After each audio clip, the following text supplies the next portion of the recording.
I welcome you all to my 8th lecture on signals and systems for electronics and communication engineering students and for electronics and computer engineering students.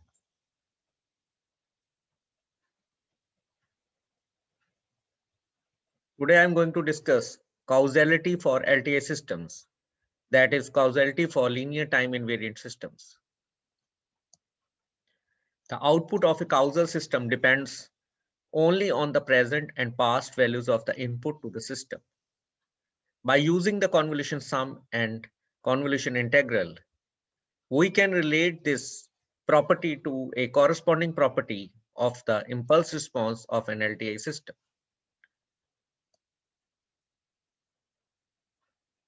This requires that the impulse response of a causal discrete time LTI system satisfy the condition Hn is equal to 0 for n less than 0. Mark it as equation A1.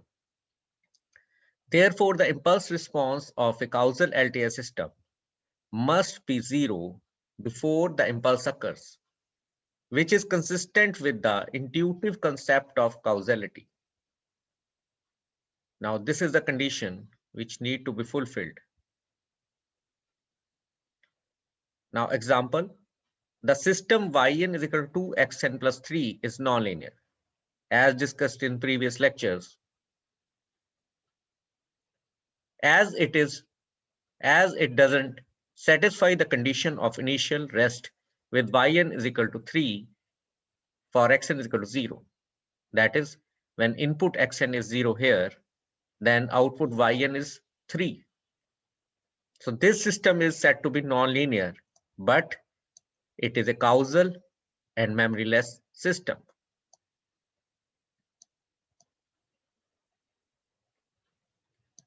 For causal discrete time LTA system, the condition A1 implies that the convolution sum representation becomes, now look at the condition A1, that is Hn is equal to 0 for n less than 0. So the output of an LTA system Yn is equal to summation k running from minus infinity to infinity xk h bracket n minus k. Now under condition A1, Yn becomes, that is Yn is equal to summation k running from minus infinity to n xk h bracket n minus k. Mark it as equation A2. Now what happened here? Due to condition A1, here in this equation, n must be greater than equal to k.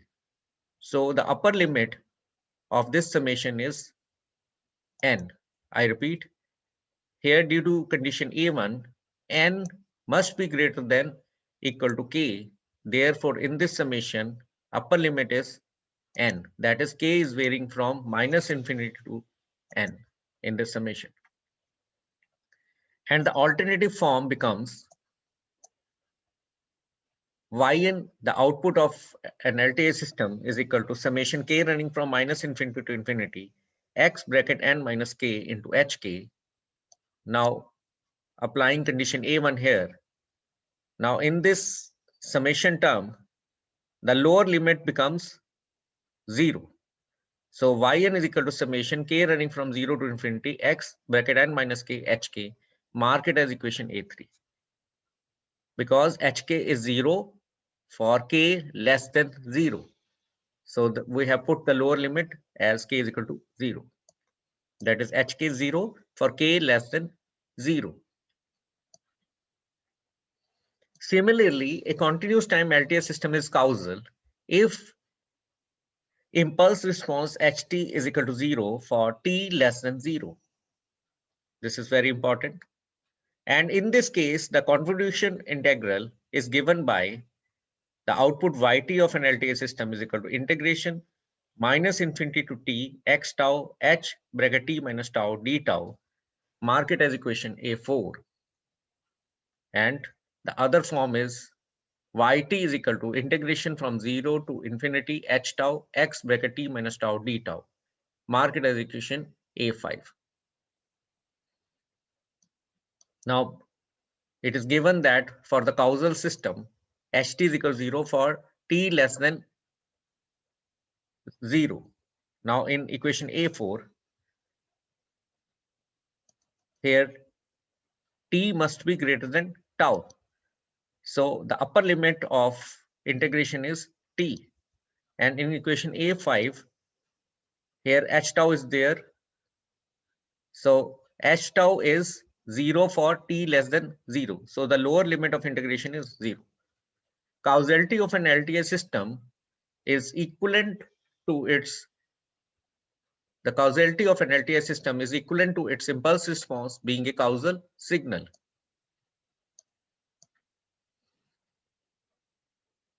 Now we are talking about stability for LTI system.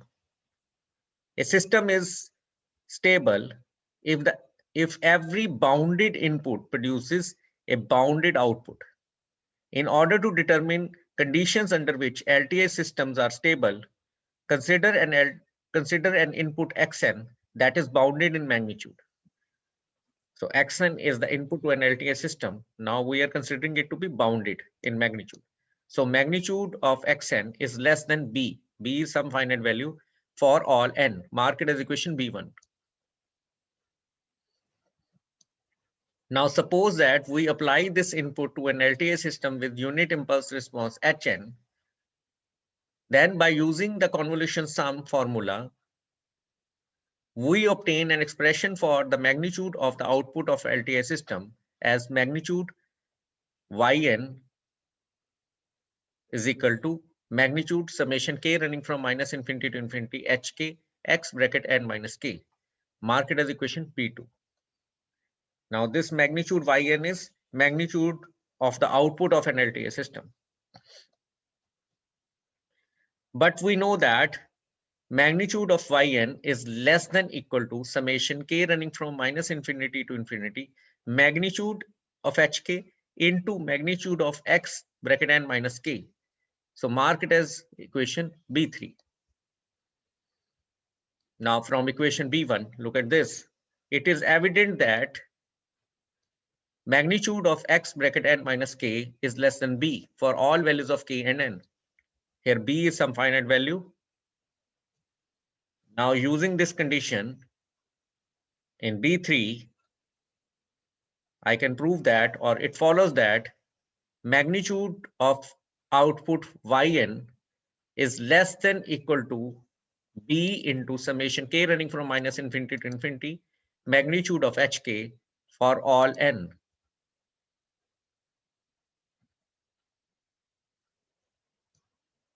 Now look at equation B4 carefully. Here b is the finite value. Here b is a finite value. So we need to comment about this. Therefore, if we want magnitude Yn to be bounded, then this summation term should be bounded. Or this summation term should have a finite value. From equation B4, we can conclude that if the impulse response is absolutely summable, that is if summation k running from minus infinity to infinity magnitude hk is less than infinity, then Yn is bounded in magnitude and hence the system is stable. Now this condition B5 is an important equation to check the stability of a discrete time LTI system. So it is a sufficient condition to guarantee the stability of a discrete time LTI system. So it is used to check the stability of a discrete time LTI system, that is equation B5.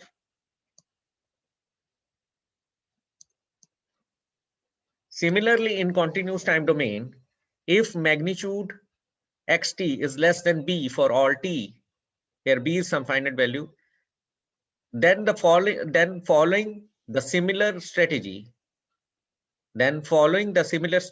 as discussed above, we get magnitude of yt. Yt is output of the continuous time LTI system. So magnitude of yt is equal to magnitude of integration from minus infinity to infinity h tau into x bracket t minus tau d tau. Mark it as equation C1.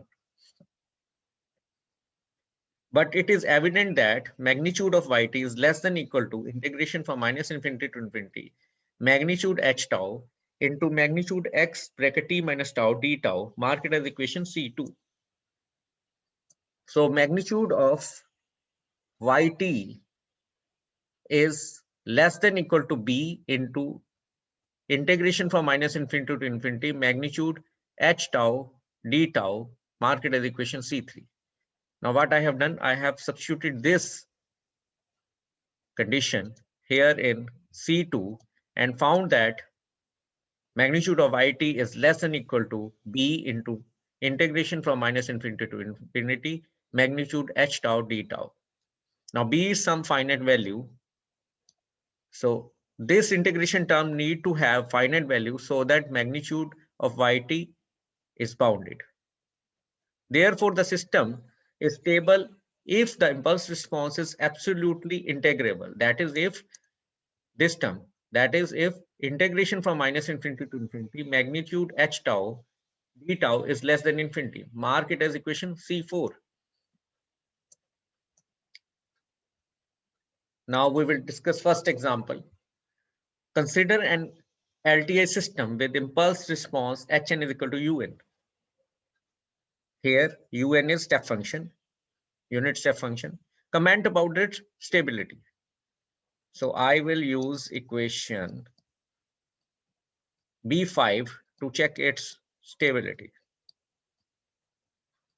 As summation k running from minus infinity to infinity, magnitude hk is equal to summation k running from 0 to infinity, magnitude uk is equal to infinity.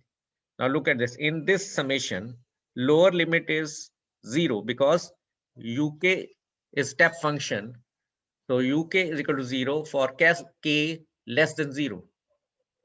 And uk is equal to 1 for k greater than equal to k greater than equal to 0. I repeat, here this summation term is summation k running from 0 to infinity magnitude uk. Uk is step function. So uk is 0 for k less than 0 and uk is 1 for k greater than equal to 0. So lower limit is 0 and here in summation upper limit is infinity. But the answer is found to be infinity. Therefore, this system is unstable and this system is actually an accumulator. And this Hn is equal to Un is impulse response of an accumulator, sir, in discrete time domain, which is found to be unstable. Now, in the second example, consider the integrator, the continuous time counterpart of accumulator, which results in the output of an LTI system yt is equal to integration from minus infinity to t x tau d tau, mark it as equation d1. I can rewrite equation d1 as yt is equal to integration from minus infinity to t delta tau d tau linearly convolved with xt, mark it as equation d2. It can be further viewed as yt is equal to ut linearly convolved with xt, mark it as equation d3. So what is this? This is by definition equal to ut.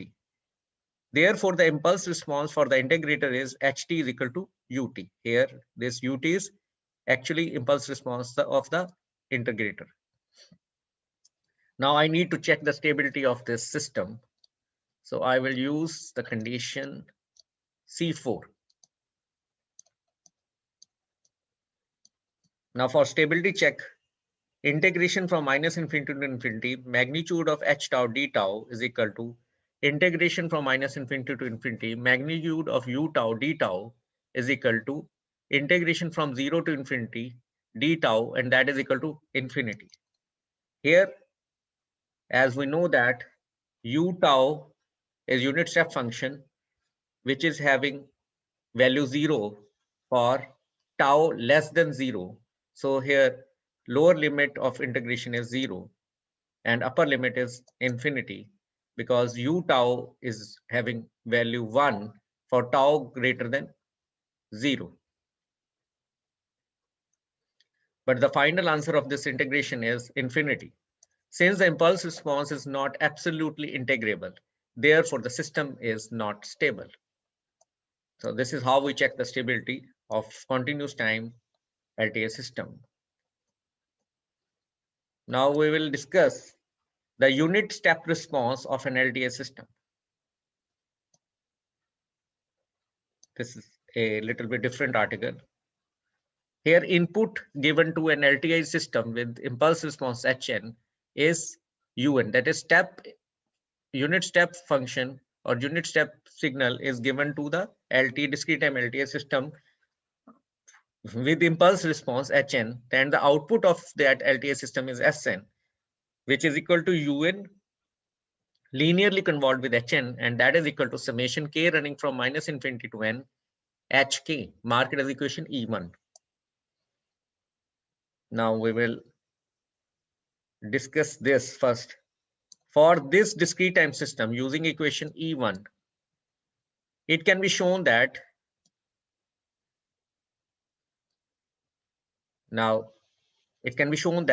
Sn is equal to Hn plus summation k running from minus infinity to n minus 1 hk, this equation.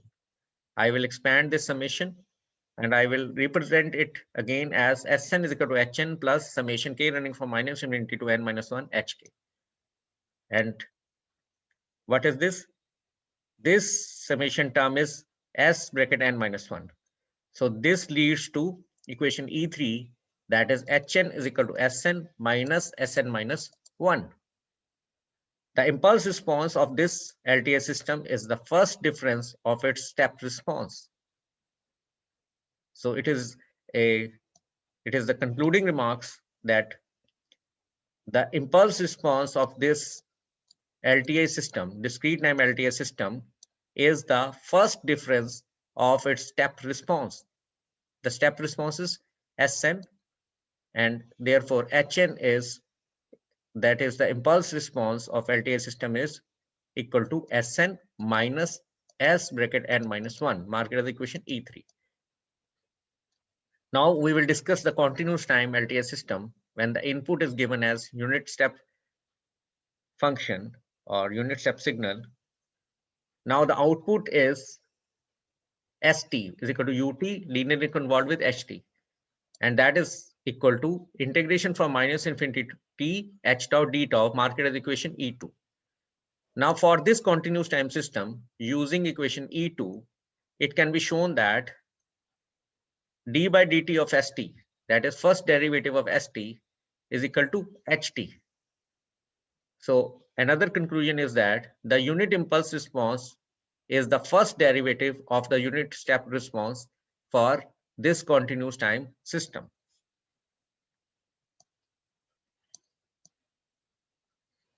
Now we will discuss causal LTI systems described by differential and difference equations.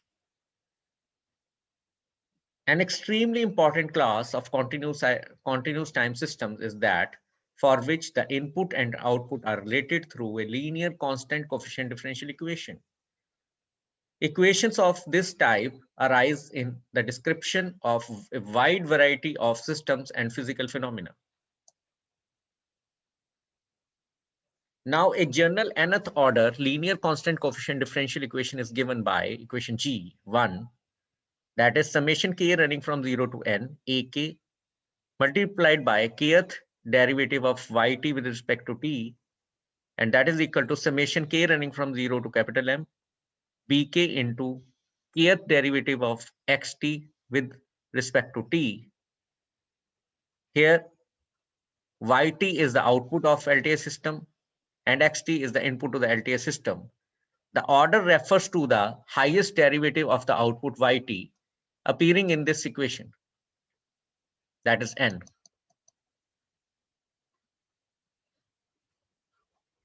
The solution of yt consists of two parts, that is shown here. The solution of yt consists of two parts as shown here. That is, first part is a particular solution to equation G1, that is called forced response, And the second part is a solution to the homogeneous differential equation, that is summation k running from 0 to capital N ak multiplied by kth derivative of yt with respect to t equal to 0. Now, these both are added to give the solution of yt.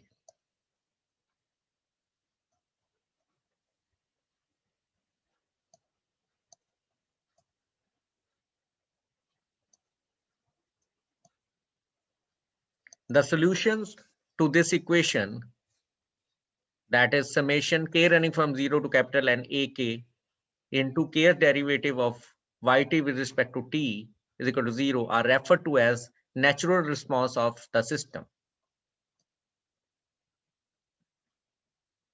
Now I repeat, the equation G1 is a general nth order linear constant coefficient differential equation. Now solution yt consists of two parts. The first part is forced response and the second part is natural response. So both are added to give the solution yt for this nth order differential equation.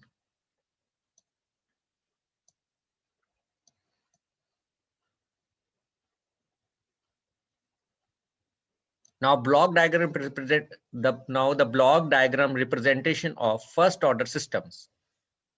Consider the causal continuous tensor system described by a first order differential equation d by dt of yt plus a yt is equal to b xt. Here xt is input and yt is output. Mark it as equation J1. It leads to, now rearranging the equation J1 leads to equation J2, that is yt is equal to minus 1 by a dyt by dt plus b by a xt. Now look at this. This equation J2 involves three basic operations. Here addition, multiplication by a constant coefficient, and differentiation, that is this. So it involves three basic operations: addition, multiplication by coefficient, and differentiation. And its block diagram representation is as shown. Here xt is input, it is multiplied by b by a. Now here yt is output, it is passed through a differentiator, and the output is dyt by dt, which is further multiplied by minus 1 by a, and here xt into b by a is added to minus 1 by a dyt by dt, here summing unit. So this is the block diagram representation of this equation J2. An implementation that is much more widely used can be obtained by rewriting equation J2 as dyt by dt is equal to bxt minus ayt, mark it as equation J3. I repeat, an implementation that is much more widely used can be obtained by rewriting equation J2 as dyt by dt is equal to bxt minus ayt. Now integrating it from minus infinity to t while considering the value of y bracket minus infinity is equal to 0. Consequently, yt is equal to some integration from minus infinity to t bracket b x tau minus a y tau into d tau, mark it as equation J4 as shown on the screen. Now this equation J4 requires adder, coefficient multiplier, and an integrator. So its block diagram representation is shown here, that xt is multiplied by b. Now here yt is multiplied by minus a in the feedback loop. Here this and this are added in the summing unit, and the sum is now integrated to give final output yt as depicted in equation J4. So this is a block diagram representation of equation J4.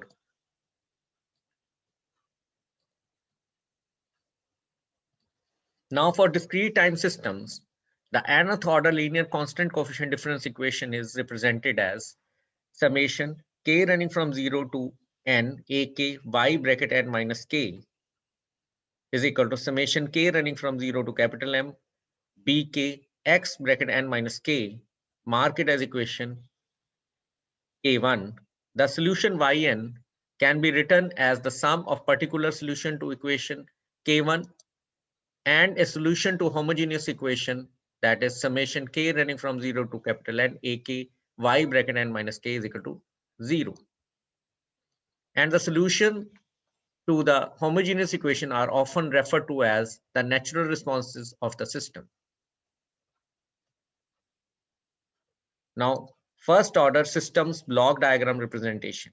We begin with the discrete time case, and in particular, the causal system described by the first order difference equation is yn plus a y bracket n minus 1 is equal to b xn, mark it as k3. I will rearrange it to give yn is equal to minus a y bracket n minus 1 plus b xn, mark it as equation k4. So yn is the output of a discrete time LTA system, and xn is input to that system, and its block diagram representation is shown here. Xn is input, which is multiplied by b, and it's fed to a summing unit. Now output yn is delayed by this, and at the output of delay, I am getting yn minus 1, which is multiplied by minus a, that is to give minus a into y bracket n minus 1, and it is given to the summing unit. And the output of summing unit is yn. So this is the block diagram representation of first order system.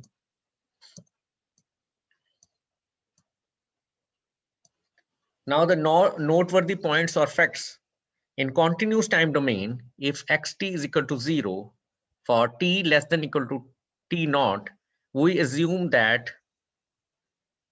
yt is equal to 0 for t less than equal to t naught, and therefore response for t greater than t naught can be calculated from the differential equation g1 with the initial conditions y bracket t naught is equal to d by dt yt naught equal to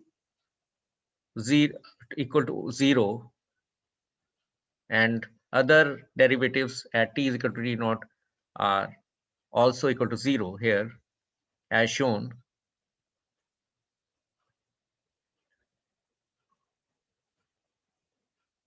Under the condition of initial rest, the system described by equation G1 is causal and LTI. In discrete time domain, if xn is equal to 0 for n less than n naught, then yn is equal to 0 for n less than n naught as well. With initial rest, the system described by equation K1 is LTI and causal.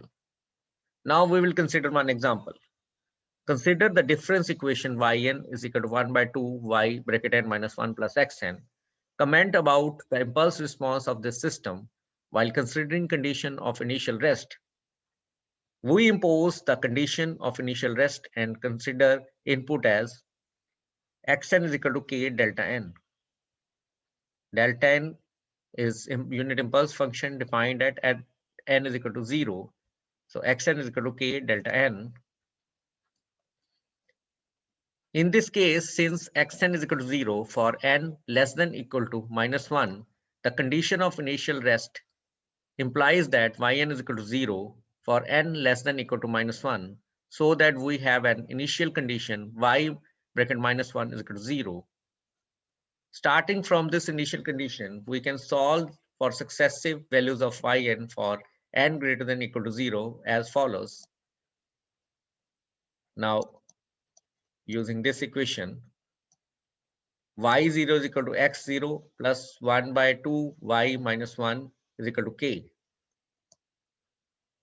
Now, x0 is equal to k. x0 is equal to k here, plus 1 by 2 into 0 is equal to k. So y1 is equal to x1 plus 1 by 2, y0 is equal to 1 by 2 k. Further, y2 is equal to x2 plus 1 by 2, y1 is equal to 1 by 2 the whole square into k. And we will go on calculating y3, y4 and up to yn, and the yn is found to be equal to xn plus 1 by 2 y bracket n minus 1, and that is equal to 1 by 2 raised to power n into K. Now Yn is equal to Xn linearly convolved with Hn. So Hn we need to find, which is the which is the impulse response of the LTS system, discrete time LTS system. And here we have Yn is equal to 1 by 2 raised to power n K. So by setting K is equal to 1, we can show that the impulse response for the system considered in this example is Hn is equal to 1 by 2 raised to the power n Un. So this is how we are going to calculate the impulse response of this discrete time LTS system, that is found to be Hn is equal to 1 by 2 raised to power n Un. So that's all for today's lecture. These are the reference books. This is the main textbook, that is Signal and Systems by A.V. Oppenheim, A.S. Wilsky, and by S.H. Nawab. And you can consult these other reference books also as per your convenience.